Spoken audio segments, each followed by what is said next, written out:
Velkommen til LØRN.tech, en læringsdugnad om teknologi og samfunn, med Silvija Ceres og venner.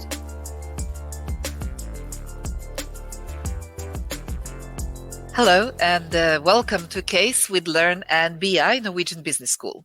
This is a part of the series we're creating together to explore the main challenges and opportunities in creating good AI as a part of BI course called Responsible AI Leadership. Our guest today is Heather Broomfield, and she is a PhD fellow at the Institute for Public and International Law at the University of Oslo, where she's researching the data-driven public sector. And then my co-host, as in the whole series, is Christian Fieseler, a professor of communication management at BI. Well, very warm welcome to both of you. Thanks for having us. Excellent. So, we do the same little dance and sing in every series. So first you have to introduce yourself. And Christian, we're going to do very briefly your introduction to make sure everybody remembers absolutely the right pronunciation of your surname, because I can't. Yeah. and then Heather. So who are you, Christian? That's actually the first time that a German surname is referenced to as exotic. But yeah, I'm Christian Fieseler, part of the faculty at BI and part of a research group concerned about finding good, sustainable ways of managing the digital transformation. And to pronounce my name in a very Germanic name, it's Fieseler. So you were spot on. You were spot on. Very good. And Heather? Yeah, I'm Heather Broomfield. Sorry. Who are you? I'm Heather Broomfield. I'm actually originally Irish, but I've lived here in Norway now for 20 years, give or take. So, I'm kind of probably a little bit Irish Norwegian now. And I work in the digitalization agency, but at the moment I'm doing a PhD in public sector PhD, in fact, 75%, and then 25% still working in the digitalization agency. So that's a long background in digitalization, public, private, and research sectors. So that's me in a nutshell. And as your exotic hobby, I have to ask you, what brings you to Norway? Yeah. It's many, many years ago. I was working with Norwegians on EU projects. I used to do EU research projects, manage EU research projects.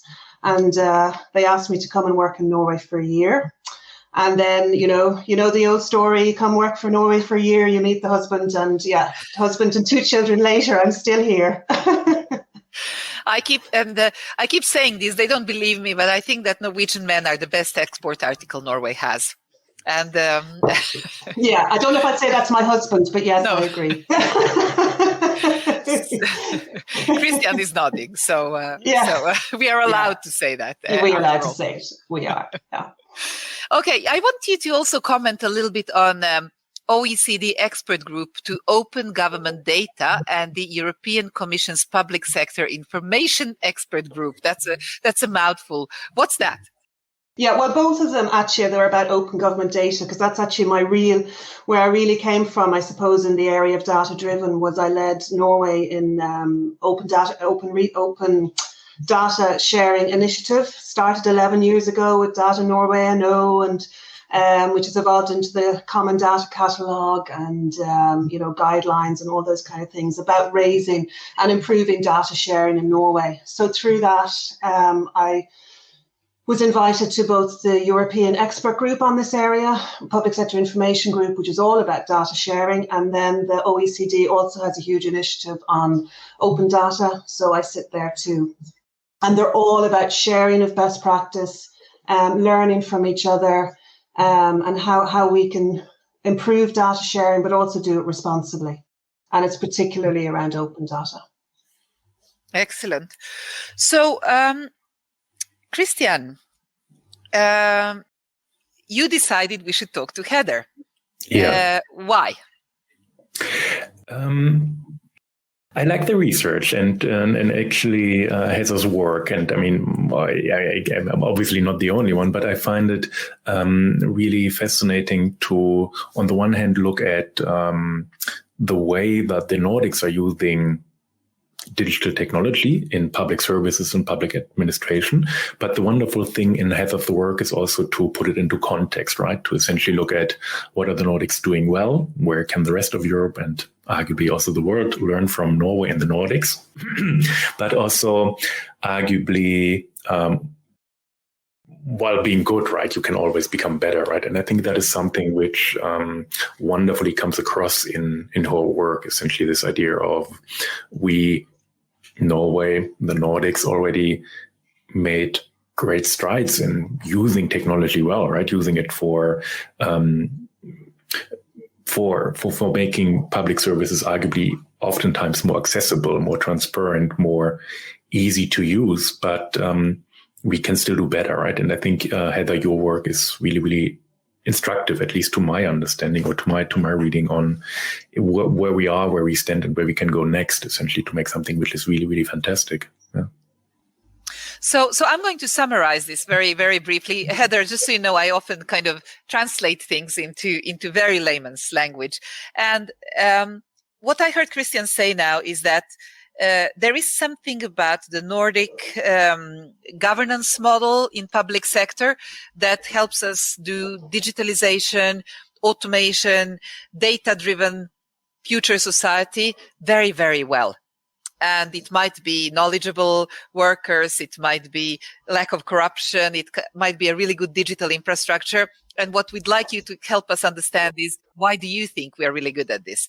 And then what he's also saying is that we can get even better. And that might have to do with governance, sharing of data, understanding of, this state-driven digitalization that's very different from the Chinese. It's still very, very, but still good in a Nordic way. So why are the Nordic countries good at doing digitalization, and how does their public sector contribute? And to hit the nail on the head, because Christian said it, we're good, but we can be better, and that's I think the core of this conversation today, that's what we legge til grunn, as we say in Norwegian, that's the foundation, that we're good, but we can be better. So what are we good at? And what are our unique strengths? I mean, it is our data. It's the data, it is the data. We'll come back a lot to that, I would imagine, in our conversation, because it also gives us this unique data context. We cooperate. And we coordinate and cooperate, I suppose, is the way to put it. It's not necessarily a top-down approach that we have here in Norway, which is a real strength. It often slows things down too. Let's be honest about it, but it is a real strength. Common components, so our infrastructure, and the way we cooperate to provide those common components as well, I think, is a huge part of a positive part of what we do. I understand what you mean when you say we have the data. You mean we have these historical data like Kreftregisteret, but also all the NAV data, and it's structured and it's decent and it's reusable now. Yeah. And I think that maybe there are very few countries other than Iceland that has such a good coverage of people's data like we have in Norway and Nordics. Yeah. And I mean, this goes back to the 1970s. So this was right from when we were talking about the foundation of the welfare state, this goes back to. So it's not just that we have it now, but we also have that historical data. Which is a huge opportunity for us in Norway. But it's also because we have this data, that's also an extra responsibility that I think we don't always remember here in Norway as well, is that it brings questions with it that maybe other countries don't need to consider, because other countries have not done this. I would say as well, I mean, you mentioned Kreftregisteret there as an example. I mean, the Nordics, so Sweden and Denmark have a very similar system as well. So it's not just the Norwegian cohorts, but we can have the cohort of the Nordics as well, which gives us even extra data from which to work from. So it's a huge opportunity and advantage to us. But of course, as well, it is and can be. I don't like to use the word threat because that's not what I mean. I just mean it's an extra responsibility. Because yeah. Mm-hmm. Yeah. So we need to share it more. We need to get even better at creating platforms for sharing data. That was the first one. We have the data. and actually more structure and more quality than we are really aware of. And that should be used as a strength more progressively, say. The second thing I heard you say is we cooperate and coordinate. Mm-hmm. What you mean that we are able to maybe cut across the sector silo principle? Yeah, I think in very much so, and in a cooperative way. So, for example, we have the SCAPA system where many of the leading public sector bodies come together and coordinate and agree on common ways forward that in other countries I don't think exists to the same extent. Also, for example, the organisation that I work for, Digitalization Agency, we try to coordinate. We don't instruct, we try to bring everyone together and build things on consensus. And that's a very, very important thread through the Norwegian public sector and something that I know Norwegians hold very, very dear. I think that this is a point worth dwelling upon a little bit longer, because the system we have in Altinn, which we all take for granted by now, is as far as I know, quite unique. And it is unique because of the breadth of the services that it connects in order to give us customers a really good, or citizens, a really easy tax and other kind of financial management experience. And I think that it's amazing how quickly we get used to this.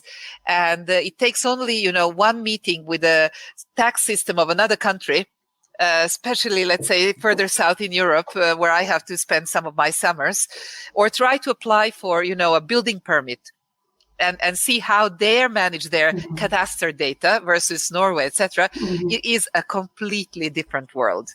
And so we have some amazing structures here. Yeah, it is a completely different world. I mean, it's another planet, of trying to understand from another country the type of digital services that we have here in Norway and the type of opportunities we have around the digital services. And these services as well are only possible because of the data sharing that we have in Norway, and that there is trust in the system, so the citizens do actually share the data very openly with the public sector. And this might even be a virtuous circle, because, the fact that I know that the tax authorities have good data makes my tax returns very transparent. But I know it's transparent for everybody else as well. So I'm not so worried about, the unfairness of lack of transparency tax system that I would be in other countries. We know it works and we trust it, and so it can get even better. We allow it to grow in a way. Yeah, and exactly. And but the thing as well with data-driven public sector, we want to maintain that trust. We want to be able to build more services and meet the public, with even better services. That's why we really have to think through what data-driven is going to mean for us here in Norway, how we avoid the type of scandals, let's say, that other countries have experienced, how we make sure we don't become too invasive, how we make sure that because of this enormous amount of data that we have, that we don't overuse it, maybe to put it that way. And that's a lot of what my research is about. It's about making sure that we minimize these unintended consequences from the use of data as well, because one thing is making sure that the data gets shared. Sharing it isn't enough. We have to be using it, right? And we have to make sure that as much as possible, because we can't foresee every eventuality, obviously, but we have to, as much as possible, try to prepare and ensure that we don't, that we do this responsibly. I mean, I think we can talk about other countries, right? And what we don't, or we think where other countries do have problems. What type of worst case would you like to avoid in Norway? Or is there anything in other countries where you think there's really not a good example of how public administration used or public services used data? Is there kind of like, in your case, something where you would say, like, I don't really want to, if I could, I would avoid that, or would try to avoid that happening in Norway?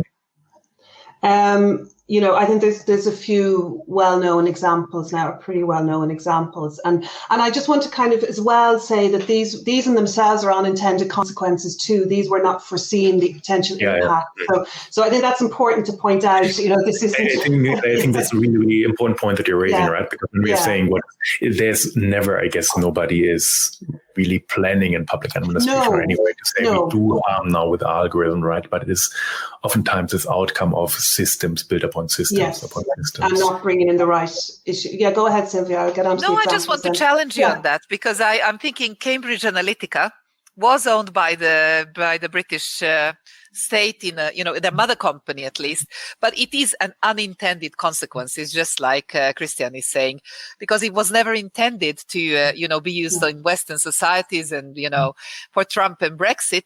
But it's funny how technology ends up being used. It's not good or bad, but it's the people who use it that can that can decide to abuse it if they have strong enough political or financial motives. Yes. And it's not apolitical. And I mean, that's a huge issue here. None of this is neutral. It's never neutral, and that's why we need to think properly around these things. But if we think about just some examples that Christian's asking for about the internationally, I mean, the Siri case in the Netherlands they were trying to predict welfare fraud, and it was the courts found, that it was an invasion of privacy.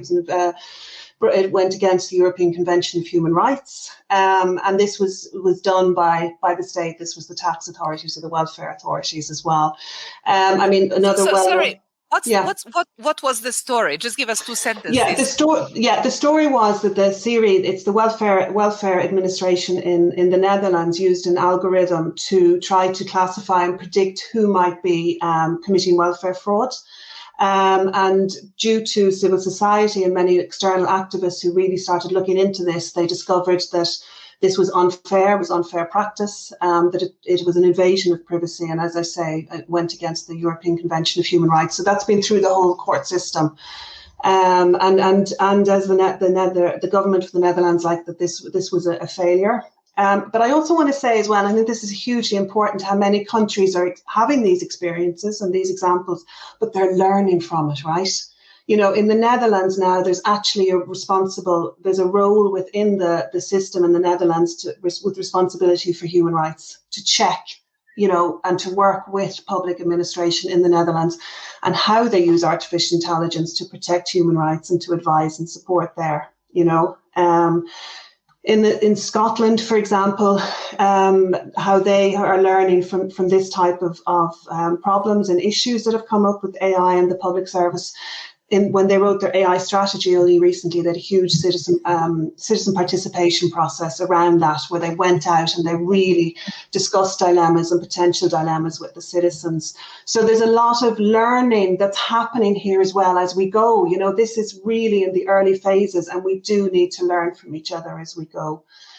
I suppose some other examples then, I mean, the States, there's two particular examples there around racism. One would be predictive policing, and not just racism, but poor neighborhoods. So obviously the predictive police system sent police into the poor neighborhoods and into predominantly Black neighborhoods.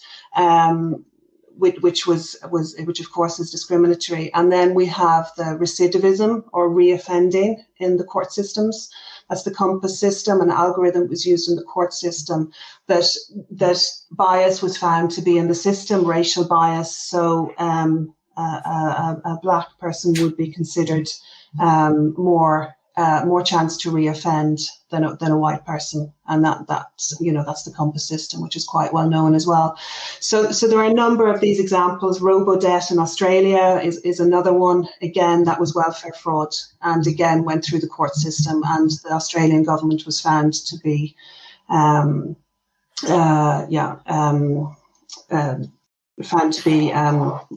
oh goodness, I can't even unfair. The English. Unfair, thank you. Yeah, sometimes the English escapes me.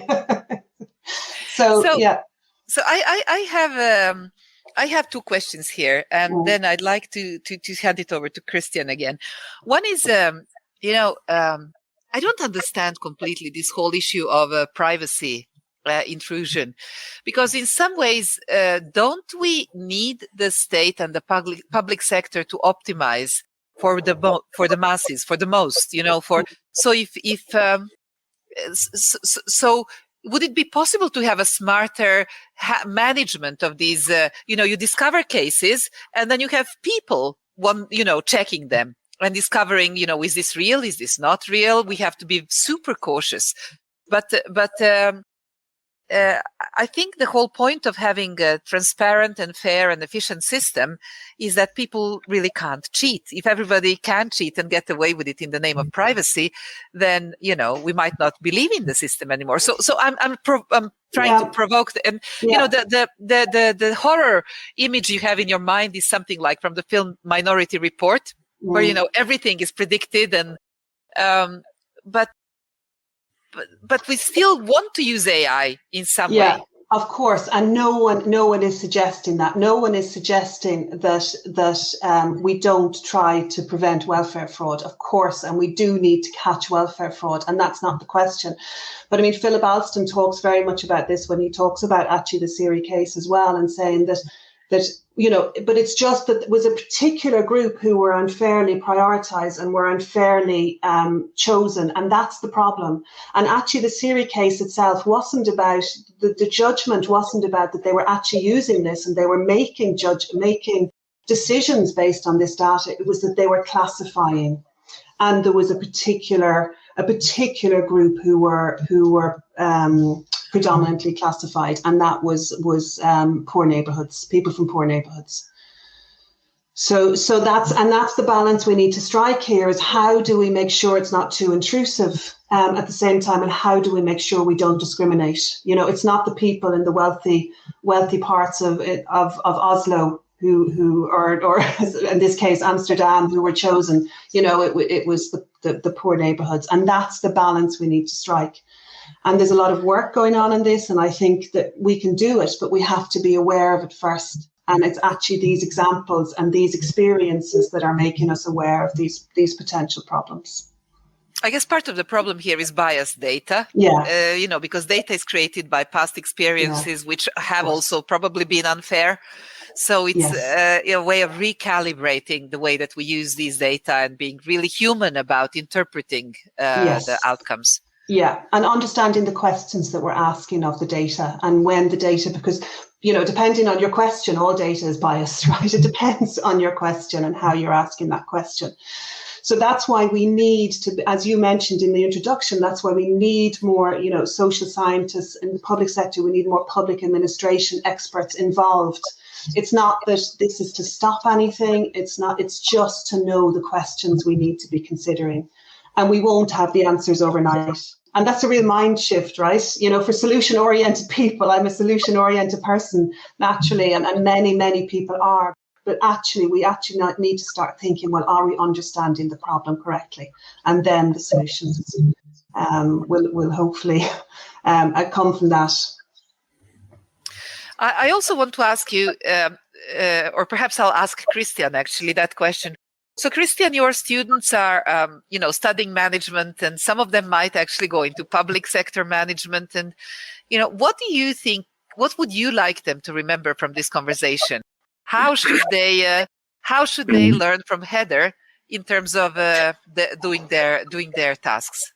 I'm pondering actually something which Heather said before, and which I find really, really important, in that, Heather, you said that organizations do fail, right? Or software does fail, but people normally are learning. Organizations normally are learning. And what I find important to remember, but that comes with a caveat in a second, when we hear these scandals, right, kind of like Compass, or we have data scientists walking out of large companies and say, this is not correct, we are discriminating by race, by gender and everything. It shouldn't have happened, of course, but then again, we are living in a messy world, right? Mistakes do happen. I don't want to deny that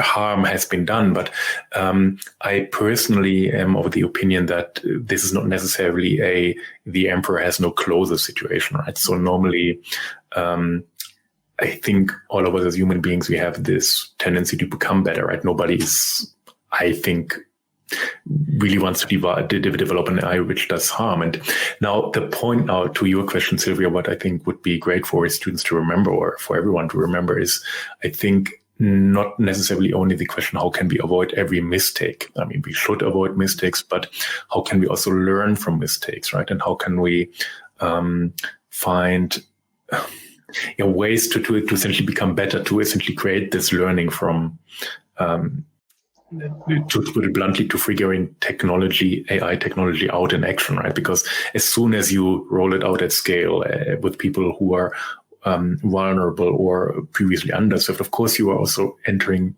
new territory. Again, I'm not saying that harm is not real, but I think the somewhat equally important question is also, how can we learn from that this doesn't happen again, right? So kind of like, how can we find systems of learning, of becoming better? Yeah, I completely, and that's what this is about. This is about learning, right? It's about working out what we need to learn here. And I think the public sector we need to get more comfortable with these unintended consequences. We need to be able to talk about them more openly. Because there's such pressure on us as well to deliver. We have such pressure to deliver. But sometimes we do actually need to take a little step back sometimes as well to go 10 steps forward. And sometimes we will need to ask some questions along the way that maybe we're a little bit reluctant to because we're so conscious of delivering. So first of all, I think this is the first time that I've heard the Germans say we are living in a messy world and that's okay. And he's not smiling. Now he's smiling. So what I think you're both pointing to something super important here. It's not just a messy world. It's a world that's changing so fast that we can't rely on, established systems of understanding of public management, of management theories even, Christian. Yeah. I think that, we are kind of, only if we run as fast as the world is changing, can we hope to catch up and to learn and to develop this. And I have two questions for both of you then. One is, our democracy is designed to go slowly. It has all kinds of security mechanisms built in based on consensus and, don't take risks because, in public sector, you'll be on the front page of every newspaper if you've done something that didn't end up the way it was supposed to end up. So how do we establish a management culture? And, how do we provide the necessary freedoms for the people who manage this in public sector to actually use these systems of learning that you mentioned, Christian? That is a very good question. I think that at some point I have to also pass that over to Heather. I think my answer is essentially that I may be overcomplicating a little bit right now, but I think it's also a question of how much trust do you have as an organization that uses these systems to be allowed to experiment or to figure it out, right? And now trying to more immediately answer that question, as easy as it may sound, and I know it's not easy, but I think it comes down to a topic we also previously discussed, right? This idea of whenever you design something for somebody else who might also be very different from you, right? Kind of like different gender, different demographics, different income. I think we need to stay empathetic about that. We are building systems which impact lots and lots and lots of people, right? That we are developing something which is at scale and which doesn't have any easy recourse mechanism as a human conversation would normally have. So I think long-winded answer, but I think it all comes down to, on the one hand, having enough trust to figure things out, and also maybe in the run-up to try to establish some sort of trust in society or your populace, and then approaching that also with a healthy dose of empathy, whatever you develop and for whomever you develop something. Yeah, I think that's a really good point. And I think, you know, one of the things that we need to think about is, you know, how do we, you know, how do we Yeah, maybe I'll try and build it, because that is a very difficult question. I mean, I agree that, and I think trust is continuously built, right? It's not, it's fluid. So, and issues like Syria and the Netherlands, etc., do of course damage trust, and they cause questions to be asked as well, which is not a bad thing at all, actually, that there are external questions asked. And I think maybe in public sector Norway, because we have trust and because we generally do a pretty good job, we don't necessarily get the external questions. We don't necessarily engage actively with the citizen that other countries might do. And civil society, for example, in this area isn't active in Norway. And maybe we need more questions from the outside, because we cannot be depend just on ourselves to get these questions. So I think that's something to really try to encourage, I think, and that we go to the public. In democracy, we go with dilemmas to them, to ask them questions and get their input as well. I think we need to be closer to the citizen. I think we need to be open when, not just on our failures, but also, we talk a lot about algorithm registers, for example. That's a very big thing. So there needs to be openness and transparency about what algorithms exist in the public sector. I'd like to see that, but I would also like to see a register or an information that tells us what hasn't gone ahead and why. Because I think that's a trust building thing as well. Has it not gone ahead because of a specific creep factor, that they felt it was too invasive, it was too expensive, whatever it was? I think that would be a really big contribution to learning, but also to citizen trust and our democracy, to be open about that. Not just what has not gone ahead, but perhaps also what has gone ahead and been stopped. Yes, exactly. So there's that, exactly. You could have three different areas. You can have the algorithms that are out there and open and used, and they can be evaluated or whatever. The ones that went into production and realized, okay, we need to stop, and then the ones that were stopped long before they ever, and why, internally. So I think that would be a help as well.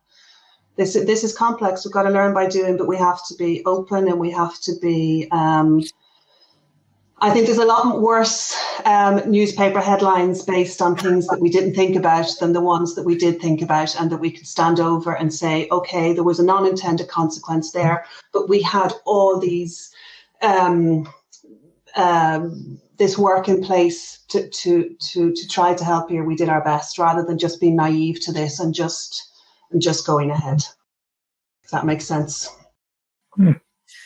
Christian, how would you like to summarize? What new ideas are you taking with you now? It's a bit embarrassing to say, but everything you say, kind of like Heather, is something which I really need to note down, because the ideas are so interesting to me. For instance, what you just said, right? This idea of systematically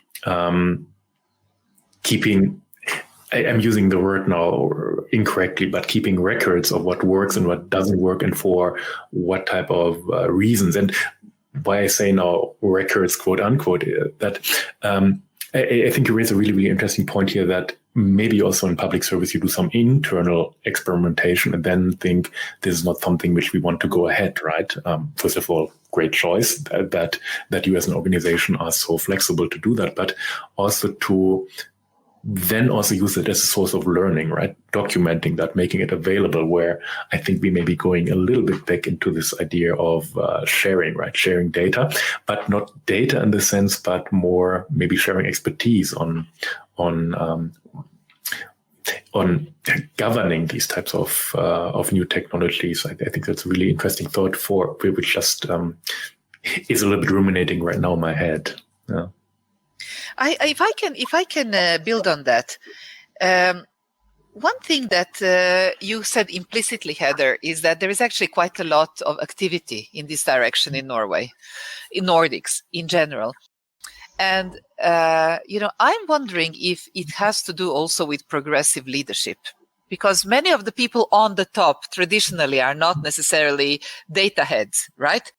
And yet there seems to be some sort of a energy, some sort of an optimism, some sort of a, constructive willingness to try and digitalize, every department, every public institution, agency, like the one not just the one you're in, but, Miljödirektoratet, they're building their digital platforms. They want people to share their data. They want other people to use their, algorithms and data. So there seems to be something happening at the kind of high levels of leadership in public sector, which I didn't, to be honest, expect so quickly. Yeah, it's gone mainstream, right? I mean, when I started working with open data, I mean, nobody was talking about data share. I mean, or very few. I mean, admittedly, there were some people talking about it, but now it's gone mainstream. Everybody, the dogs on the street are talking about this, and that is super. That also brings with it, of course, a pressure to deliver, which is also great, and we have to deliver. So there might be sometimes difficult then within the system to maybe ask questions and maybe slow things down. So we also need to build that into it. So leadership also needs to be aware that, yes, this has to happen. Yes, this has to go ahead. There will be challenges along the way, and we need to be ready for them. It's not just a case of get the data shared and this beautiful world will emerge, because there's many more issues to take into consideration. So it's not to put a dampener on things at all, but just to say, we need balance here.